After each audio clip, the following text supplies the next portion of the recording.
What's up, everyone? Today I'm reacting to this article I came across on Newsweek talking about whether or not doing cardio before or after your workout, lifting that is best for optimizing muscle. Now, I think the general sentiment of the article title is a little misleading. I think the article is actually pretty good. You could check out the article down below. It's really helpful information for most general gym goers. And for some reason, this is a question that gets so, I don't call it intensely debated, but really discussed quite a bit for people who are new to the gym. And there's such a big concern with, well, am I going to do something that's going to ruin all my muscle gains, that if I do cardio, am I going to all of a sudden wither away? And I think it's kind of a, that thought process is kind of silly, but we'll dive into it anyway. Now, the article basically broke down and says, look, there's kind of three people who go to the gym. There's people who do cardio, there's people who lift weights, and there's some people who do both. And I think that's, kind of a fair assessment. Maybe there's some other people, but sure, whatever. And they continue down, and it's like, look, if you want to, in theory, optimize your muscle gains, you might want to do cardio at the end. Basically, it was like, look, because you might get tired from doing cardio before, and if you do too much cardio before, you won't have the energy to lift. But if you lift and then do cardio after, you might have more energy. I thought, that's a pretty pragmatic approach. It's not obsessing over the physiology. I think, if you get so obsessive as an average gym goer to the nth degree about, well, if I did this specifically, I might get 0.0001% more progress. But realistically, if you just make it easy to do, and not, so difficult to access the gym and have such a stringent program you can't follow, being consistent will make more progress than not being consistent. And that's actually what this article goes on to say. It's like, look, some people, they'll be comfortable doing cardio and lifting weights, and some people don't want to do, maybe either, so they kind of combine them. I'm not saying that's the best world, but at least if you're doing some high interval intensity stuff where you do have some resistance training, your heart rate is up, you are kind of getting a mixture of both. It's better than nothing. And then it's like, look, some people like to do movements that last, an hour long in the weight room, but you can get a lot done in 10 to 15 minutes as well. But most importantly, you're supposed to do something that you are able to actually do, something you can be consistent with. And that's the most important thing. And that's kind of take away the article. And I was like, well, that's actually a pretty reasonable takeaway.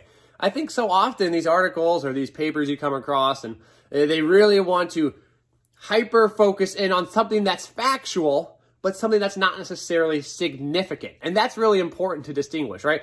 Is it factual that if you were to train X number of sets for X number of reps, you could have the most perfect workout to optimize muscular gains? Sure. But if you didn't do that, you'd still come very close to doing that. And the significance between them is minimal, right? So yes, it's factual, there's a difference, but the real life significance between the two is quite different. And that's an issue often that occurs when we take research and apply it to the real world. In research, you might find something that is statistically significant. So there's a difference between this average, and it is not probability, it is more likely factual and actual. Okay, but that's great. But if the difference between the groups is 1.1 pounds of gained muscle and 0.9 pounds of gained muscle, well, that's a 0.2 difference in pounds of muscle, and let's say that was over a whole year. Is that really, real life significant? It's statistically significant, right? Assuming that the stats check out that way and we have low enough variability and so on. But that's for the researchers, whatever. But in application, there's not much of a significant difference in terms of what you'd realize and actualize. And so as an average gym goer, if the 0.9 gains of muscle is actually easier to do than the 1.21, the one that the research says is more significant because it's just so much more stringent and, less easy to do, you're not going to be as consistent with it, you won't make as much progress.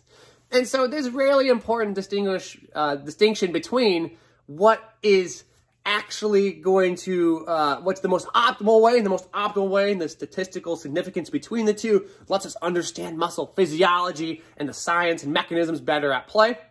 But when it comes to application, maybe these two variables really aren't that different in the real world sense, especially for those people who aren't trying to be a gold medalist, where 0.01% difference really, really matters when accumulated over time. So I thought the article was pretty good. I thought it did a good job, and I think that's a really important message for most people to hear is, look, yes, cardio is important. Yes, lifting weights important. Yes, if you do too much cardio before you lift weights, you might not have enough energy. That's actually really good actionable insights, because now I know maybe I do some cardio before, but not too much, and then a little bit after, or maybe I mix my cardio in a different time, whatever. And then they go on to say, look, if you're just consistent and you find a program that works for you and you do a little bit of both, you're probably going to have some good health benefits. And I think that's a great takeaway message at the end of the day. So, as always, I appreciate you guys listening. I hope you enjoy. If you guys have any articles you want me to react to, feel free to let me know. I appreciate you all, and take care.